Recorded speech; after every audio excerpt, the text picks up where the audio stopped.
guys, welcome back to Orang Kita Studio. So hari ni I nak cerita dengan korang sedikit berkenaan dengan sihir menyihir. Okay, this is not on my side, tapi ni kawan Anne punya cerita lah. So Anne nak sampaikan kat korang. Kalau korang tahu, cerita ni zaman dulu memang famous. Zaman sekarang pun masih juga, cuma yelah, orang kata bila orang yang kena tu dia nak cerita pun susah kan. Sebab benda ni adalah suatu benda yang berbahaya. Jadi I nak cerita bagi pihak dia lah. Kawan Anne ni sebelum dia nak kahwin, sebelum dia nak kahwin dia okey je, tak ada apa-apa. But then masa dia lepas dia nikah, rupa-rupanya dia diganggu. Dia pergi jumpa dengan ustaz. Rupanya ustaz bagi tahu yang ada orang tu dia suka dekat kawan Anne ni. Tapi dia terkejut lepas dapat tahu yang kawan Anne ni dah menikah. Yelah kan, orang tak puas hati, jadi dia buatlah something yang yelah benda-benda yang tak sepatutnya ni. Lepas tu sepanjang dia berkahwin, maksudnya dia dah menikah tu, memang banyak sangatlah dugaan. Sebelum dia nak menikah tu pun memang ada dugaan lah. Sebabnya bulan 9 patutnya dia kahwin tahun lepas, tapi lepas tu dia anjak ke bulan 11. Dah lah time tu pun PKP, nak kena buat appointment semua lagi. So then masa tu dia dah cakap dah kan dengan Tok Kadi. So Tok Kadi pun okay. But then 2 hari sebelum dia nak menikah, tiba-tiba Tok Kadi tu kata tak boleh pula nak nikahkan diorang sebab dia sudah tidak diiktiraf. So macam mana korang bayangkan dalam masa 2 hari dah nak menikah ni, tiba-tiba pula tak boleh dah, Tok Kadi tak boleh pula. And then diorang pula dah buat HIV test. Jadi HIV test ni setahu and diorang ada expired date dia, tak lama lah the length tu kan.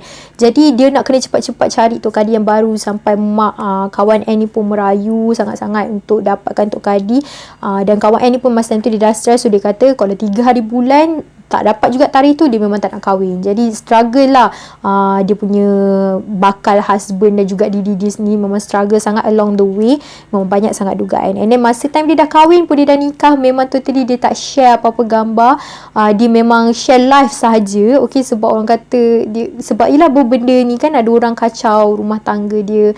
And then lepas tu siap archive dah. Dia dah siap archive dah. Kalau ada pun gambar-gambar dia kahwin pun dia archive dah siap-siap. Sebab takut orang ni lagi sakit hati, dia buat lagi kan. But at the end, kita ingat dah habis sampai situ. Tak juga. Dia ganggu lagi. On the first day, diorang nak masuk rumah baru diorang bawa family diorang tau, pergi rumah sewa diorang. So masa time tu sebelum diorang nak solat berjemaah, tiba-tiba lebah datang banyak gila masuk rumah diorang. Yang peliknya, lebah tu masuk, tapi bila dia cecah lantai, dia mati. And then kawan Anne cakap, dengan dia sapu, satu penyodok tu penuh dengan lebah. Dan it's like something yang memang totally pelik lah kan. And then dia tanya jiran sebelah rumah, atas semua, pernah ke ada lebah ke apa masuk rumah ke? Diorang sendiri pun cakap tak. Jadi can you imagine tiba-tiba tak dalam benda yang kita tak boleh fikir dengan waras, di manakah datangnya lebah-lebah ni kalau dah tak ada macam pokok yang ada dia boleh buat sarang lebah ke apa kan. So macam tiba-tiba macam mana lebah ni boleh datang. Tak cukup dengan tu, minggu kedua dia datang pula lagi sekali dengan cousin. Masa time pula ada ular.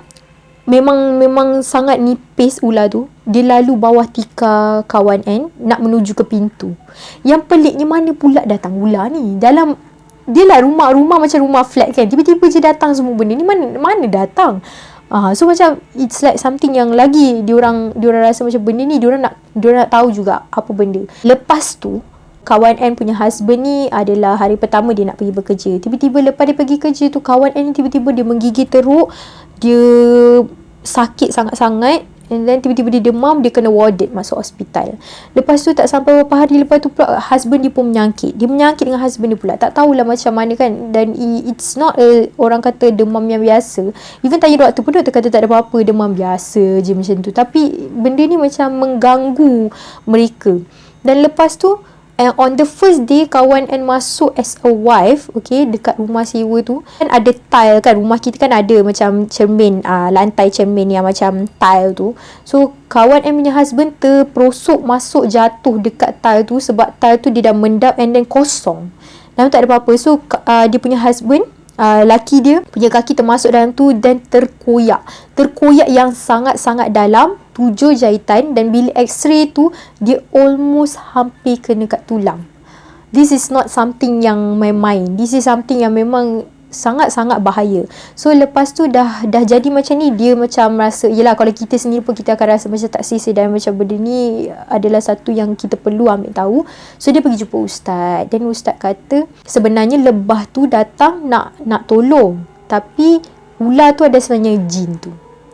Bayangkan kita pun tak tahulah, wallahu alam, benda-benda macam ni memang ada yang berlaku. Lepas tu bila dah jadi perkara-perkara macam ni, jadi kawan M pun dia macam risaulah kan, kenapa macam ni, kenapa orang buat dia macam ni kan, sampai even husband dia pun kena. So ustaz tu bagi tahu sendiri, it's not from her husband side, sebenarnya diri dia. Tambah pula kawan Anne ni dia ada saka daripada nenek moyang dia. Jadi kita ni ibarat macam waris lah. Zaman-zaman dulu memang ada benda macam ni, kita tak nafikan, memang ada zaman dulu, dan kita adalah waris-warisnya, sebab mungkin diorang nak lepaskan pada kita. So ustaz pesan dengan kawan Anne, dia kata hati-hati sebab dia berada di bahu sebelah kiri, tak silap Anne, tulang belakang dan juga di rahim.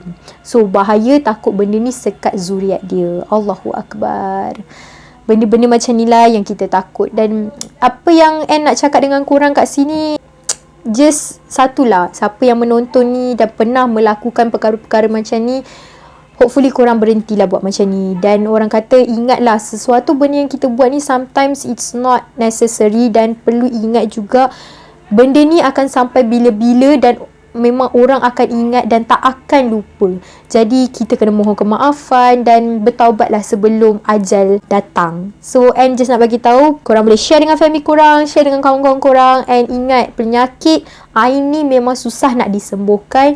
Dan apa-apa yang kita share kat social media, apa yang kita share dengan kawan-kawan kita, sometimes tak semua benda orang suka. Jadi dalam diam pun sebenarnya kita duduk diam, tak kacau orang pun orang akan buat something. So kalau korang ada cerita-cerita yang menarik, cerita-cerita yang menarik, korang boleh je komen kat ruang komen, dan kita sama-sama subscribe, and jangan lupa like juga. Tahu? Okay? Kita jumpa lagi nanti. Bye!